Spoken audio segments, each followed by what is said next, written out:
paz, amém? É uma alegria, muito obrigado aí, senhor presidente, pelas palavras de encorajamento, tá bom? Queria convidar os irmãos, sem mais demora, a irmos para Jeremias capítulo 3, versículo de número 15. Jeremias capítulo 3, versículo de número 15.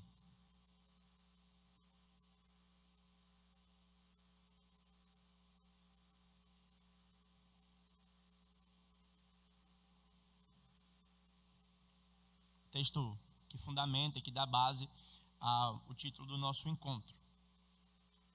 Jeremias capítulo 3, versículo 15, diz assim a palavra de Deus: Dar-vos-ei pastores segundo o meu coração, que vos apacentam com conhecimento e com inteligência. Vamos fazer a leitura mais uma vez. Dar-vos-ei pastores segundo o meu coração, que vos apacentam com conhecimento e com inteligência. Essa é a palavra de Deus, meus irmãos. O tema que eu me propus a falar nessa manhã para os irmãos lida especificamente com a segunda parte do versículo. Pastores que pastoreiam com conhecimento e com inteligência. Eu sei que esse é um tema um pouco espinhoso para lidar no nosso meio, neste conselho, mas resolvi me valer do ímpeto da juventude, então assumi esse desafio. Eu quero falar então nessa manhã para vocês da importância do pastor ele ser um teólogo, para pastorear o povo com conhecimento e com inteligência. No seu livro, O Pastor como Teólogo Público, Kevin Van Hooser, um autor, conta que certa vez ouviu a conversa de um casal que estava passando pelo cemitério da igreja, da faculdade onde ele trabalhava. Enquanto eles observavam as lápides, a esposa exclamou de forma inesperada: olha, querido, eles enterraram aqui 2 homens. E o marido então perguntou para a mulher: de onde foi que você tirou essa ideia? A mulher respondeu: é o que está escrito, aqui jaz um pastor e um teólogo. Na cabeça daquela mulher, as duas coisas estavam tão separadas que para ela era mais fácil entender e pensar que naquele túmulo, naquela cova haviam 2 homens, do que um homem unir em si mesmo as duas vocações, ser pastor e ser teólogo. Agora veja que essa história, ela é no mínimo trágica. No entanto, ela reflete em certa medida a compreensão moderna a respeito do ministério pastoral. Na mentalidade dos nossos dias, é impossível um homem ser pastor e inteligente. Portanto, nós, como pastores, como obreiros, precisamos reconectar a nossa vocação com a palavra de Deus e reconectar a nossa vocação com aquele que foi o ofício histórico. As maiores mentes da história sempre foram servos e servas da igreja local. As maiores mentes hoje em dia estão a serviço da academia, estão a serviço do pensamento secular. Mas nem sempre foi assim. Pense em Agostinho, pense em Lutero, pense em Calvino, pense em Calbart, pense em tantos homens. O apóstolo Paulo era alguém que era um teólogo. Eu acho que isso revela um problema que tem assolado a nossa igreja. A igreja do século 21, em especial a igreja de Cristo. Portanto, eu gostaria de lembrar aos irmãos que a teologia, ela é no mínimo inevitável para a vida do cristão, para a vida de qualquer ser humano, seja ateu, seja budista, seja flamenguista, o que quer que ele pense sobre Deus, quando ele afirma qualquer coisa sobre Deus, ele está fazendo teologia. E a teologia, então, ela é algo inevitável. Como disse o título do livro R.C. Sproul, somos todos teólogos. Portanto, a principal questão não é se você vai ou não ser um teólogo, porque você já é. Sempre que você pega o microfone, se postra atrás de um púlpito, lê o texto e lidera a congregação, você está fazendo teologia. Sempre que você prega a palavra de Deus, você está fazendo teologia. Sempre que você faz alguma asseveração, alguma afirmação sobre Deus, você está produzindo teologia. Aquela pessoa que se prostra perante uma vaquinha para adorar, ela também está fazendo teologia. Portanto, meus irmãos, nós precisamos lembrar e revitalizar o nosso amor pelo ensino, pelo estudo da Sagrada Escritura, pelo estudo de doutrinas sólidas, para que a gente possa alimentar de forma sólida o nosso rebanho. Porque eu acho que essa é uma ideia diabólica. Achar que porque nossa igreja é pequena, porque eu sirvo no interior, eu tenho o direito de dar um sermãozinho michuruca. O meu ministério, como a maioria dos irmãos sabe, ele começa plantando igreja na zona rural do sertão nordestino, e a maioria do povo que eu tinha o privilégio de liderar eram analfabetos. Mas eu nunca tive que trabalhar tanto para explicar coisas difíceis para que eles pudessem ser alimentados, meus irmãos. Não é porque você está no interior, não é porque a sua igreja é pequena que você não precisa dar um alimento sólido. A igreja de Antioquia, em Atos capítulo 13, quando ela vai enviar pessoas para as nações, para alcançar, ela envia Saulo e Barnabé, homens preparados para o exercício do ministério. Portanto, meus irmãos, a teologia ela é uma bênção. Ela nos aproxima, ela é uma coisa boa. Eu sei que a maioria dos irmãos tem aversão. Eu sei que isso talvez assuste os irmãos.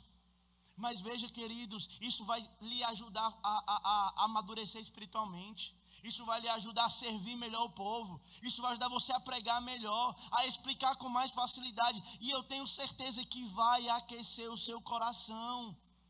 As experiências mais profundas que eu tive com Deus, meus irmãos, foi lendo. Muitas vezes já me vi na posição de ter que parar de ler, porque meus olhos estavam marejados de água, encantado com a beleza da obra de Cristo, com a profundidade, com a riqueza que a palavra de Deus tem. Precisamos lembrar da importância. E antes de olhar alguns textos na Escritura, eu queria definir com vocês o que é teologia. A palavra teologia, ela compartilha de um sufixo. O sufixo é essa parte final da palavra. A palavra é construída pelo radical, prefixo e sufixo. O sufixo é logia. Essa palavra ela é comum na designação de muitas disciplinas. Por exemplo, você tem biologia, você tem antropologia, sociologia. A biologia é o quê? É o estudo sistemático da vida. A antropologia é o estudo sistemático do homem. A sociologia é o estudo sistemático da sociedade. Portanto, essa palavra, ela traz a ideia de um estudo sistemático, organização de ideias, facilitação da compreensão da experiência da realidade. E assim é a teologia. A palavra a parte inicial vem do vocábulo theos, que significa Deus. Portanto, a teologia é a palavra de Deus, é a lógica sobre Deus, é o pensamento sobre Deus. Assim, todas as vezes que afirmamos algo sobre Deus, eu acho que Deus é uma vaca, uma pessoa pode dizer, eu nem acredito em Deus, ela está fazendo teologia. Como eu falei anteriormente, a questão não é se vamos ou não fazer teologia. A questão é que já fazemos. E a pergunta é se fazemos, devemos fazer isso bem. Perguntar se vamos fazer isso bem ou mal, né? De forma bem feita ou mal feita. Vejam, meus irmãos, se isso é verdade, todo ser humano, ele é um teólogo. Todo cristão, ele é um teólogo. Se isso é verdade, então nós, pastores, precisamos entender que a nossa vocação é uma vocação teológica. Uma objeção que alguém pode fazer é: eu não preciso de teologia, eu só preciso de Jesus. A pergunta que eu faço para você é: qual Jesus você precisa? E quando você começar a me responder, você já está fazendo teologia. Você pode me dizer: eu quero Jesus, o Filho de Deus. Então você está falando da doutrina da divindade de Cristo. Não, eu estou falando do Jesus, o que nasceu da Virgem Maria. Então você está falando da humanidade de Cristo. Estou falando do Jesus que morreu na cruz. Então você está falando da união das duas naturezas de Cristo. Perceba que não há como você crer Jesus e fugir da teologia, porque cada asseveração que você for fazer sobre Jesus, essa é uma afirmação teológica, meus irmãos. Portanto, a questão não é se eu quero Jesus, mas não quero teologia. A pergunta é: que tipo de Jesus você quer? Se é o Jesus correto da Escritura, o que ele diz de si mesmo, ou se é o Jesus que nós inventamos? Quero, então, olhar com os irmãos alguns textos bíblicos. O texto que nós lemos de Jeremias capítulo 3, versículo 15, ele fala que é o próprio Deus que abençoa a sua igreja dando pastores. É uma ação de Deus aqui. Aqui a gente tem um verbo, o verbo dar, e o agente dessa ação é Deus. É Deus que dá pastores para o seu povo. Efésios capítulo 4, versículo 11 corrobora essa ideia. Ele mesmo deu Pastores. E para que foi que ele deu pastores? Para que o povo pudesse ser edificado. Efésios 4,14 vai dizer que essa edificação tem a ver com solidez doutrinária. Vamos olhar lá o texto, Efésios 4.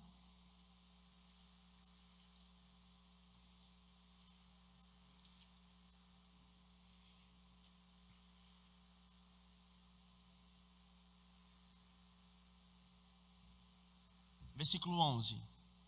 Efésios 4:11.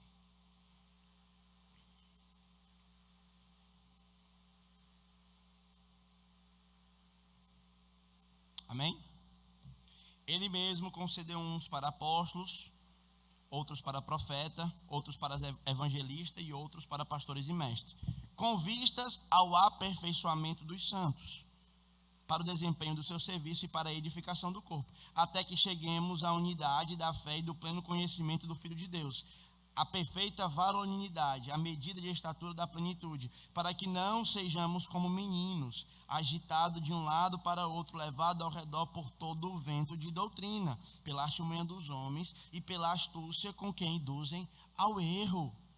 Perceba que uma das causas pelas quais Deus dá pastores é para que eles edifiquem o povo, construindo através da solidez doutrinária. Essa edificação, essa solidez doutrinária que é passada, aperfeiçoa os santos e, como talvez uma ideia que seja assustadora para os irmãos, ela une. Veja que a solidez doutrinária, como geralmente, não queremos teologia porque a teologia vai dividir. A teologia, a boa teologia, versículo 13, até que cheguemos à perfeita unidade. Irmãos e irmãs, o vínculo principal que deve nos unir aqui, irmãos e irmãs, é aquilo que nós professamos. Isso é a nossa confissão. É a nossa confissão, aquilo que cremos.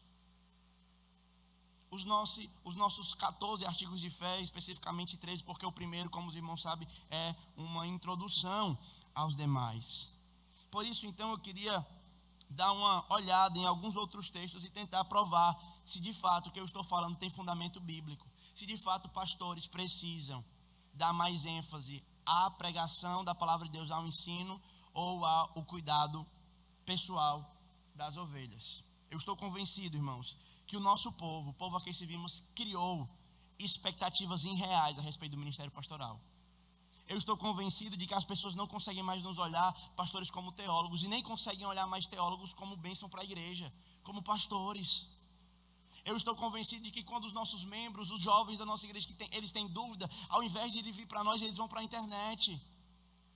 Porque talvez não encontram em nós um zelo. Talvez não encontram em nós um amor pelo ensino. Muitos dos nossos jovens, quando começam a ler, quando começam a despontar ministerialmente, são refreados pela nossa ação. Por isso, meus irmãos, mais uma vez, por favor, entendam que isso é uma bênção para o povo de Deus. É uma bênção. Vamos olhar então alguns textos. Vamos olhar 1 Timóteo, capítulo 3.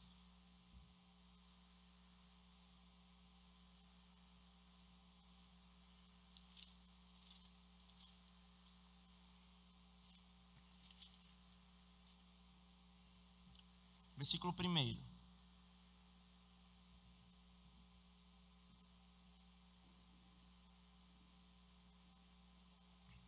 Fiel é esta palavra. Se alguém aspira ao episcopado, excelente obra almeja.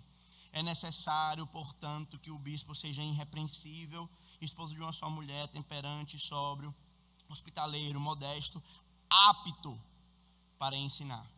O meu ponto aqui é reafirmar aquilo que o pastor Pedro Aragão falou ontem à noite, de que a santidade é algo indispensável para o ministério pastoral, que a principal coisa que um indivíduo deve ter ao ser indicado pela Assembleia e reconhecido pelo Conselho é caráter, mas a única qualidade que é requerida dele é que ele seja apto para ensinar. Aqui não diz que ele seja eloquente, que ele seja um camarada bem relacionado, que ele saiba fazer bons contatos, que ele seja um bom levantador de recursos, que ele seja um bom gestor de pessoas, que ele seja bom em fazer construção. Aqui pede para ele caráter e aptidão para o ensino.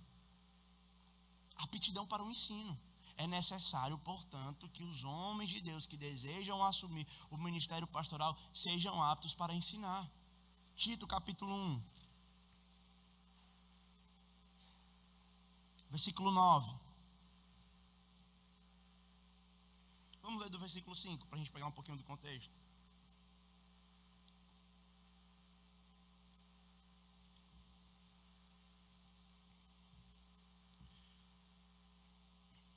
Tito 1, versículo 5.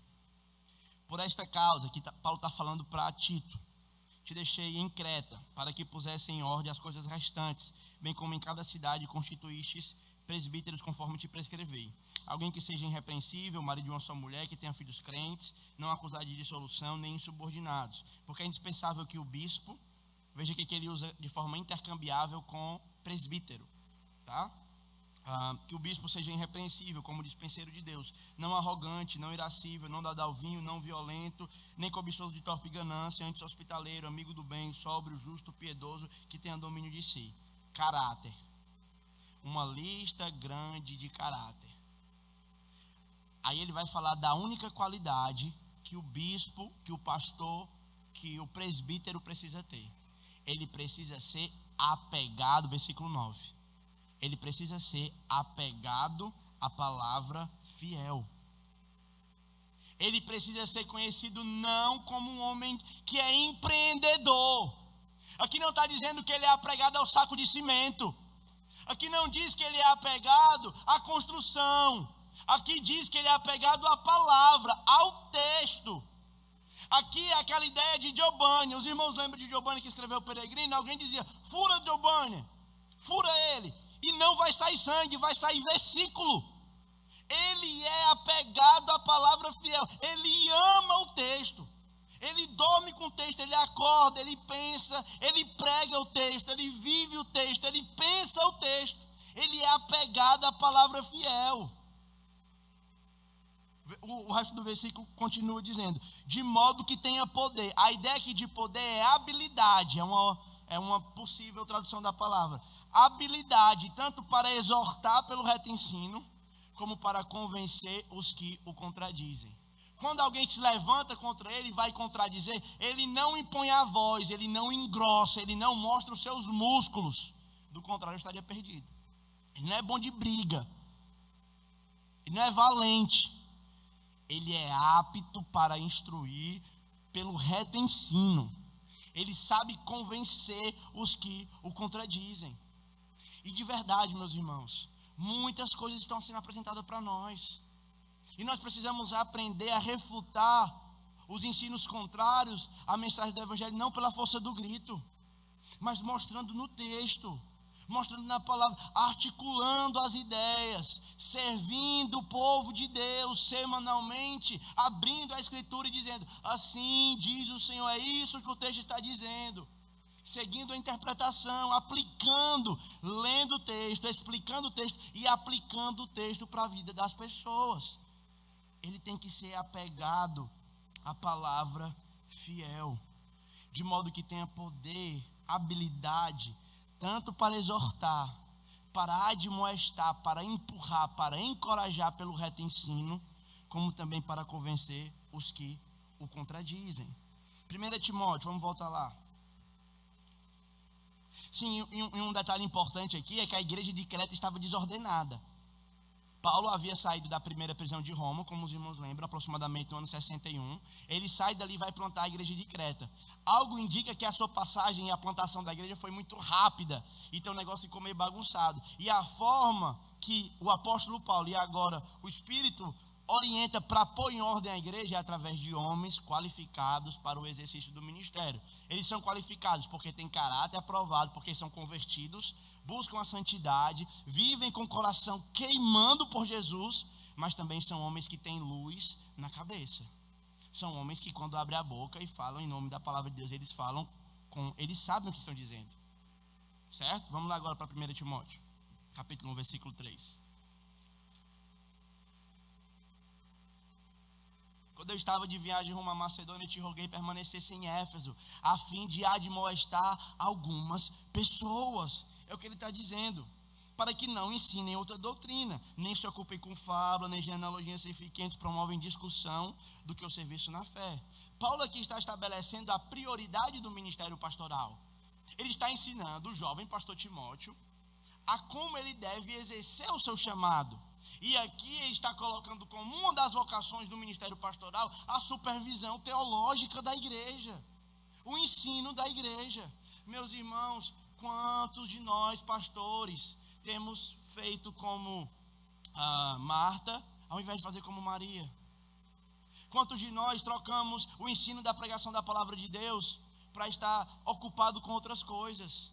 Quantos de nós temos dado aos nossos púlpitos, convidado pessoas de fora? Lembre-se, meu irmão, o que o seu povo espera de você como pastor da igreja é que você seja o principal responsável pelo ensino daquele lugar.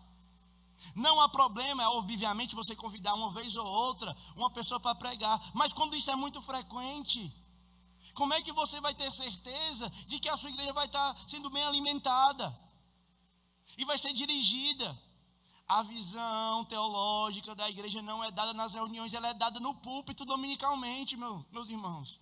E aqui uma das propostas que Paulo está dando para Timóteo é que ele seja o responsável, o principal homem daquele lugar que é responsável pelo ensino. Timóteo, continuando aí no 1 Timóteo, vamos 1 Timóteo capítulo 4, versículo 6.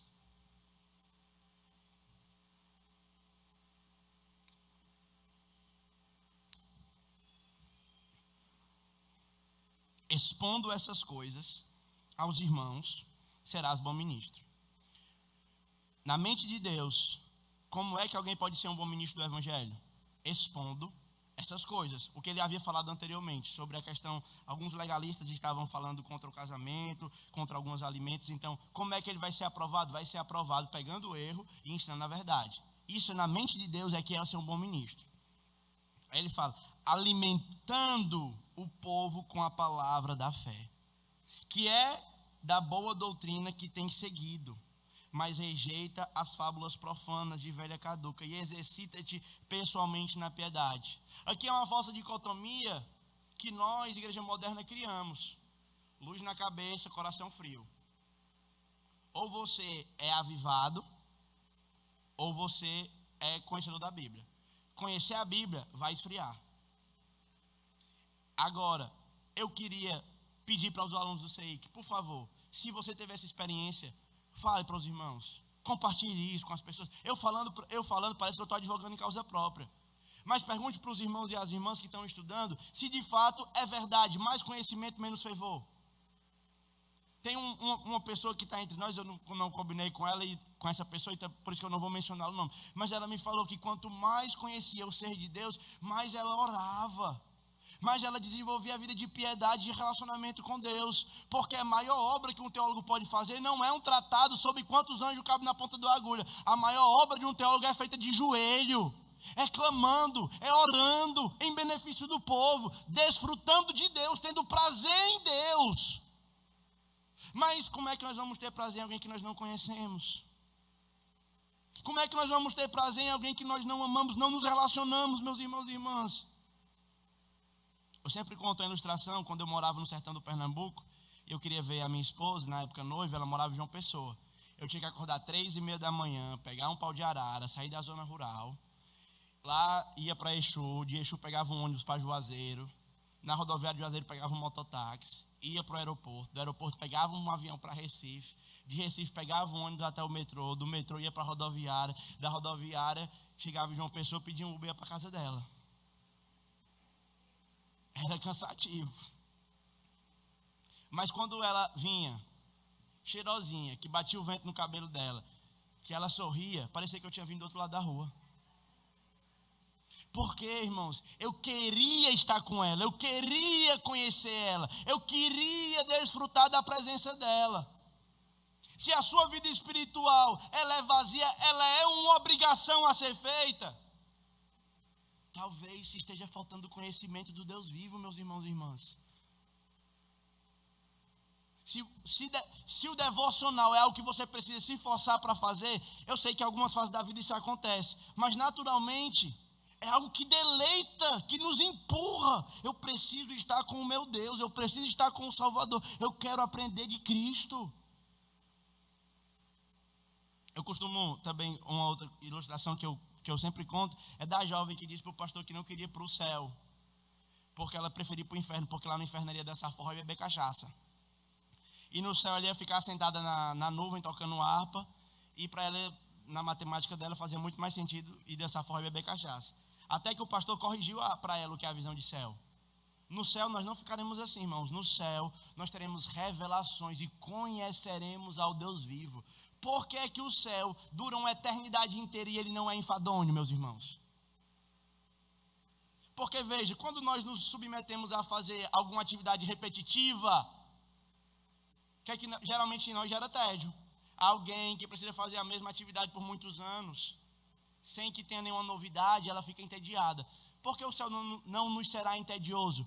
Porque a cada milésimo da eternidade, Deus revelará a sua majestade e a sua glória, e nos encantará com a sua beleza. Passaram-se 1 milhão de anos, e ainda não prescrutaremos nem a superfície da grandeza que é o Deus vivo. Passaremos a eternidade conhecendo, deleitando e desfrutando de Deus. Agora, se isso é verdade da eternidade, nós podemos começar isso agora. Ame a palavra, estude a palavra.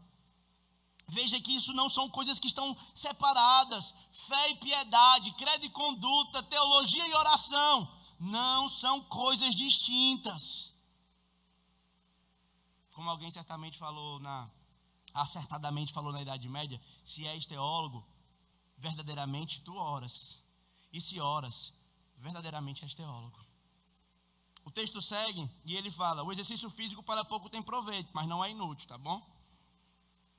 Mas a piedade para tudo é proveitosa, porque tem promessa dessa vida, que é agora e também a que há de ser. Fiel é esta palavra e digna de inteira aceitação. Para esse fim que labutamos, nos esforçando sobremodo, porquanto temos posto a nossa esperança no Filho de Deus, no Salvador de todos os homens, especialmente dos fiéis. Ordena e ensina, meus irmãos, estas coisas. Mais uma vez, a orientação de Paulo para Timóteo é: ensine Timóteo, ensine o povo. Eles precisam de ensino, de palavra, de teologia. O texto segue, ele fala: ninguém despreza a tua mocidade, pelo contrário, torna-te padrões dos fiéis. Como é que Timóteo vai se tornar padrões dos fiéis? Na palavra, no procedimento, no amor, na pureza. Até a minha chegada, aplica-te à leitura, à exortação e, mais uma vez, aplica-te ao ensino. O que Paulo espera que Timóteo faça é a leitura pública das Escrituras, meus irmãos. Aqui não é a leitura de alguns livros, mas é o texto sagrado, a fala de Deus escrita no papel, precisa ser lida semanalmente, precisa ser ensinada, explicada para o povo. Então ele fala: não te faças negligentes com o dom que há em ti, que foi concedido mediante profecia e com a imposição de mãos. Veja que aqui, só para provocar, não foi com o derramamento de óleo, tá bom? Eu tenho tentado despertar os irmãos que as nossas cerimônias de consagração deveriam ser mediante a profecia. Alguns textos bíblicos apontam isso, e o pastor João Queiroz também fazia assim, tá bom? Então fica aí só o desafio. Medita nelas e ser diligente para que o teu progresso seja todo manifesto. Tem cuidado de ti mesmo e tem cuidado da doutrina. Da doutrina. Fazendo isso, salvará tanto a ti mesmo quanto a teus ouvintes. Mais uma vez, meus irmãos, o texto está mostrando qual é a prioridade do ministério pastoral. Trabalhe com o texto, trabalhe com a Escritura. Há uma outra passagem em 2 Timóteo, capítulo 2, versículo 15.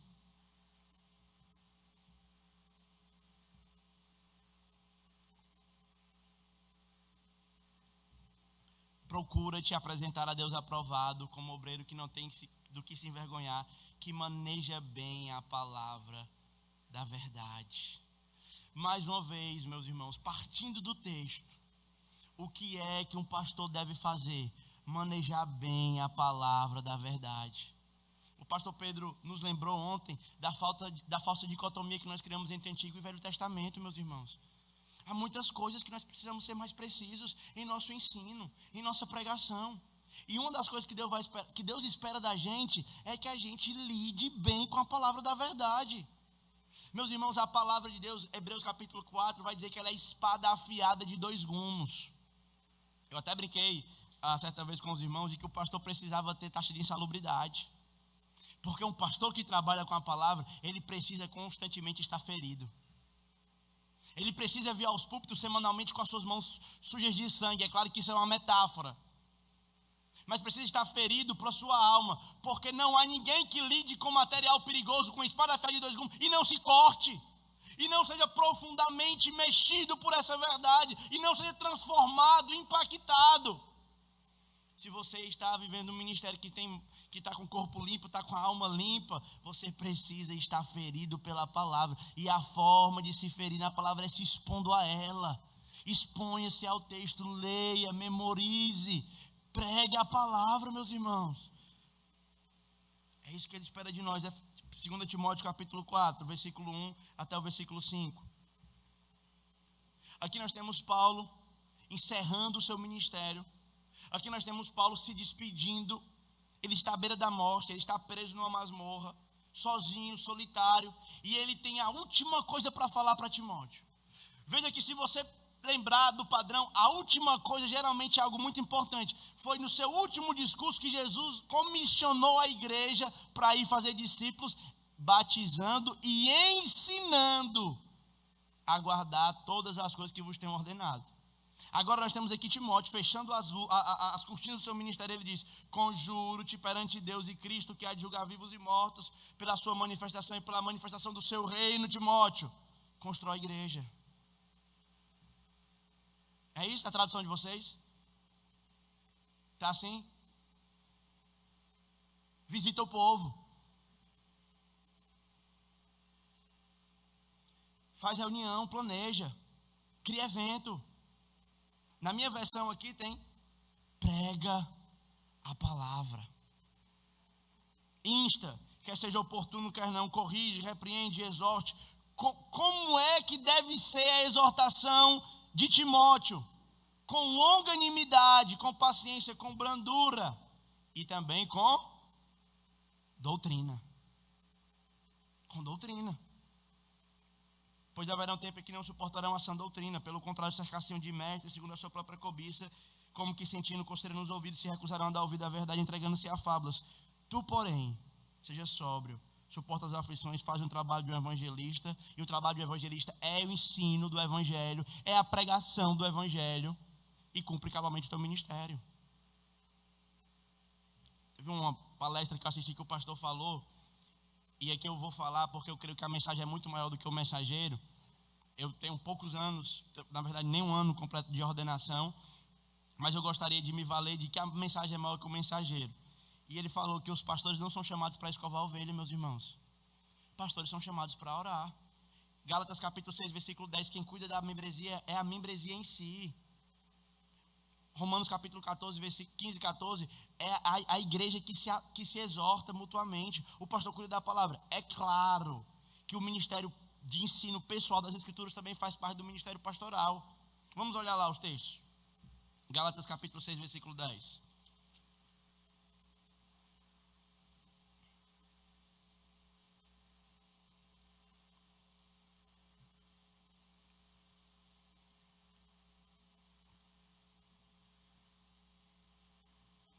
Por isso, enquanto tivermos oportunidade, façamos o bem a todos, principalmente o da família da fé.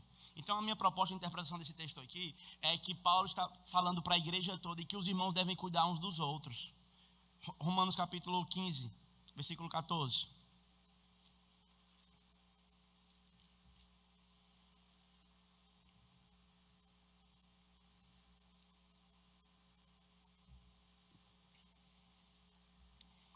E certo estou, meus irmãos, sim, eu quanto a vosso respeito, de que estáis possuídos de bondade, cheio de temor e de todo conhecimento, aptos para admoestar uns aos outros.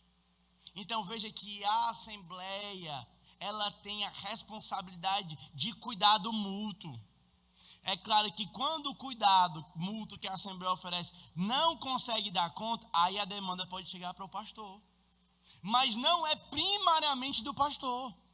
Mateus 18:15, se o teu irmão tem algo contra ti, a ideia é que se você viu o seu irmão em erro, conte ao pastor. É assim o texto? Não é. Vá lá você mesmo e repreende. Talvez o pastor vai chegar no segundo momento, no versículo 16 e 17, quando for chamar 2 ou 3. Geralmente chama-se o pastor o líder, para que seja testemunha. Mas de fato, meus irmãos, a prioridade é oração e palavra. Porque a melhor forma que você tem de pastorear o povo é através do ensino. Vamos olhar Atos capítulo 6.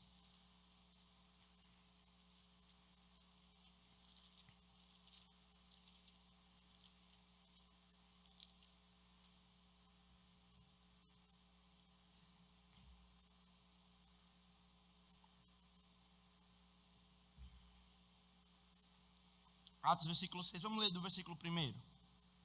Ora, naquele dia, multiplicando-se o número dos discípulos, houve murmuração dos helenistas contra os hebreus, porque as viúvas deles estavam sendo esquecidas na distribuição diária. Então os 12 convocaram a comunidade dos discípulos e disseram: não é razoável que abandonemos a palavra de Deus para servir às mesas. Mas, irmãos, escolhei dentre vós homens de boa reputação, cheios do Espírito Santo e de sabedoria, aos quais encarregaremos deste serviço. Quanto a nós, o que os pastores vão fazer? Quanto a nós, nos consagraremos à oração, à devoção, ao exercício da piedade, a desfrutar da presença de Deus, mas também ao ministério da palavra.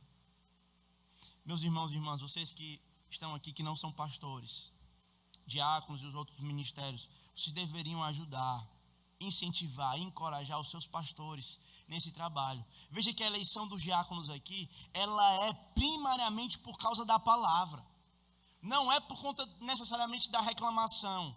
É por conta que a reclamação, ela atrapalhou o ministério da palavra. E para que o ministério da palavra pudesse ser poupado, foram eleitos diáconos. Foram eleitos diáconos para preservar a unidade da igreja. Foram eleitos diáconos para preservar a palavra de Deus. Porque quando nós preservamos a palavra de Deus, nós damos prioridade ao que é mais importante na igreja. Deus fala com o seu povo através da Escritura. Quando nós honramos a Escritura, honramos a palavra, também honramos a Deus. Quando alguém prega fielmente a palavra de Deus, é o próprio Deus falando ao seu povo, meus irmãos. Quer ouvir a voz de Deus? Leia a Bíblia. Quer ouvir a voz de Deus de forma audível, nem existe a palavra, audível, lê a Bíblia em voz alta, grite, você está ouvindo a voz de Deus. Veja que aqui a ideia é essa, a instituição desses ministérios foram por causa do ministério da palavra, meus irmãos, foram para o ministério da palavra. Vamos lá, João 10.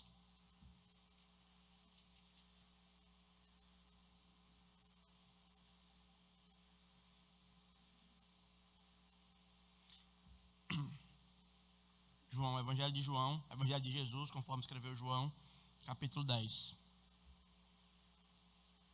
Versículo 1. Em verdade, só um minutinho. Ok. Em verdade vos digo, que o que entra pela porta do aprisco das ovelhas, mas não sobe por outra parte, esse é o ladrão e salteador. Quem está falando de pastor, tá bom? Geralmente a gente aplica esse texto aqui como ao diabo, né? Mas aqui é o pastor, é o falso pastor. Vamos olhar se isso se prova pelo texto. Aquele, porém, que entra pela porta, esse é o pastor das ovelhas. Para este, o porteiro abre a porta, as suas ovelhas ouvem a sua voz, chama pelo seu nome as suas próprias ovelhas e as conduz para fora. Depois de fazer todas as que lhe pertencem, vai adiante delas. Elas o seguem, porque lhe reconhecem a voz. Mas de modo algum seguirão o estranho, aquele que entrou de forma indevida. Versículo 1. Antes fugirão dele, porque não conhecem a voz do estranho. Mais na frente, vamos lá no versículo 9. Eu sou a porta. Se alguém entrar por mim, será salvo. Entrará, sairá e achará pastagem. O ladrão, agora ele está falando lá daquele camarada do versículo 1, vem para roubar, matar e destruir. Quer dizer que o diabo não vem para roubar, matar e destruir? Vem. Mas a rigor o texto está falando do pastor que se auto-intitula pastor. Eu já vou trazer algumas implicações desse texto. vem para roubar, matar e destruir. Eu vim para que tenham vida e a tenham em abundância. Eu sou o bom pastor dá a vida pelas ovelhas. O mercenário, veja, mais uma vez, aquele do versículo 10, que não é pastor, a quem as ovelhas não pertencem, ele vê o lobo e abandona as ovelhas e foge. Então o lobo as arrebata e as dispersa. O mercenário foge porque é mercenário e não tem cuidado das ovelhas. Eu sou o bom pastor. As minhas ovelhas, elas a mim me conhecem. E assim como o Pai me conhece, eu conheço e dou a minha vida pelas ovelhas. Aqui nós temos o texto central que estabelece o paradigma do ministério pastoral. O ministério pastoral, como alguém já falou, é o supremo pastor chamando subalternos para participar da obra que ele tem. Cuidar do rebanho, dar vida pelas pessoas que Deus achou em sua graça, derramar o sangue do seu filho. Atos capítulo 20, versículo 28. A igreja foi comprada pelo sangue de Cristo. Então, aqui nós temos alguns princípios muito importantes. Primeiro, existe uma forma indevida de entrar no ministério pastoral. Existe uma forma de usurpar a entrada no ministério pastoral. Por isso que nós não nos auto-intitulamos pastores. Nós entramos pela porta. A porta, como nós cremos, e embora todas as falhas do processo possam acontecer, ela se dá através de homens fiéis, que estão já há mais tempo, que são reconhecidos porque passaram pelo teste do tempo. Eles vêm, entrevistam, fazem o que nós chamamos de sabatina, para ver se o camarada está apto. E através então da aptidão desse camarada, ele é então consagrado, porque o nosso modelo é esse, teocrático, congregacional. Né? A Assembleia indica e assim vão passando por todos os processos que os irmãos estão cansados de saber. Isso nos garante que o nosso ministério ele é minimamente legítimo. Por quê? Porque nós não usurpamos o cargo para nós. Nós somos reconhecidos através de homens fiéis. 2 Timóteo 2,2. Que de minha parte ouviste, ensinar homens fiéis, para que esses homens fiéis ensinem outros homens fiéis, para que esses homens fiéis continuem dando sequência. Essa é uma aplicação. Agora, outra aplicação, talvez essa é a central, é que o pastor é chamado para dar a vida pela ovelha. Muito dificilmente nós vamos ter uma situação em que nós vamos precisar doar um rim, um olho, um órgão, ou se meter na frente de uma bala por causa da vida dos nossos irmãos. Mas se isso acontecer, eu espero que o Senhor nos empurre pelo seu Espírito a fazer tal coisa, porque nenhum homem em sua natureza carnal é capaz de fazer isso. Mas eu quero entender e aplicar esse texto de uma perspectiva diferente. O pastor é chamado para dar a vida pelas ovelhas dia a dia. Como é que ele dá a vida pelas ovelhas? Lidando com o texto, ensinando. Quer saber de uma coisa, irmãos? Quantas vezes eu passei o dia inteiro, 8, 10, 12, às vezes até 14 horas sentado na frente do computador, lendo algum livro, lendo texto, fazendo exegese, preparando sermão, e alguém chega para mim e vê lá sentado e diz assim: rapaz, passou o dia todo aí, tu não fez nada não? Uma vez eu tinha lidado com um texto muito difícil, passei a manhã inteira tentando entender o texto, parava, orava, fechava a Bíblia, ficava andando pela casa. A minha esposa chegou meio-dia e disse: passou assim a manhã todo dia, não fez nada? Não fez nada. Certa vez alguém estava passando na frente da casa do pastor, o pastor estava com um livro lendo. Aí o irmão disse assim: pastor, está descansando, né, pastor? Aí: não, meu filho, estou trabalhando. Aí na volta o irmão passou, o pastor estava capinando. Pastor, agora eu estou trabalhando, né? Não, meu filho, agora eu estou descansando. O pastor é o homem do livro, apegado à palavra, fiel, que tem poder tanto para ensinar pelo reto ensino, como para convencer os que o contradizem. Eu queria encorajar, irmãos e irmãs, vocês a entenderem a bênção que é o estudo na vida dos irmãos. Porque não pense, irmãos, que é porque eu gosto. Eu gosto de ir para a praia, irmãos, gosto de jogar bola. De estudar eu não gosto. Quem que gosta? Estou de boa que vou ler um livro. Ninguém. Eu gosto de ir para a praia, ficar com a minha esposa, ir passear no parque, conversar com o pessoal, mas porque é necessário. E aí a gente ainda, você que tomar essa postura de ser um pastor teólogo, você vai apanhar. As pessoas vão dizer que você não é espiritual, elas vão lhe dizer um arrumo de coisas, como eu já escutei muita coisa. Vão zombar. Vão tentar dizer que vão tentar reverter a sua prioridade. Lembre-se que no último dia você vai ser cobrado por Cristo. E você vai precisar lidar com esses textos que a gente mostrou aqui.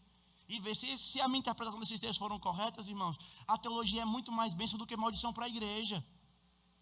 Mas eu conheço inúmeros irmãos que estudaram teologia e ficaram loucos. O problema não está na teologia, o problema está no coração. O pastor titular da minha igreja chama-se Mano Góes. Se você tem um problema com o Mano, isso pode dizer muito mais que você está errado do que ele. O problema deve ser muito mais com você do que com ele. A mesma forma é com a teologia. Se você tem um problema com a teologia, o problema está no seu coração, não nela. É a palavra de Deus, meus irmãos. Eu queria encorajá-los, os irmãos, nessa manhã, a pensarem, a considerarem. Releiam os textos, está gravado. Se você tente voltar lá, releia, vê se eu fiz o trabalho direitinho. Se for direitinho, irmãos, então amem a palavra. Irmãos aqui, deem condição para o seu pastor, abençoe seu pastor, compre livro para o seu pastor, pague conferências boas para o seu pastor ir, ajude ele, incentive-o a orar, dê causas para ele orar. E tente cercar, proteger ele para que ele tenha tempo hábil para fazer isso. Para que você seja bem servido no domingo. Amém?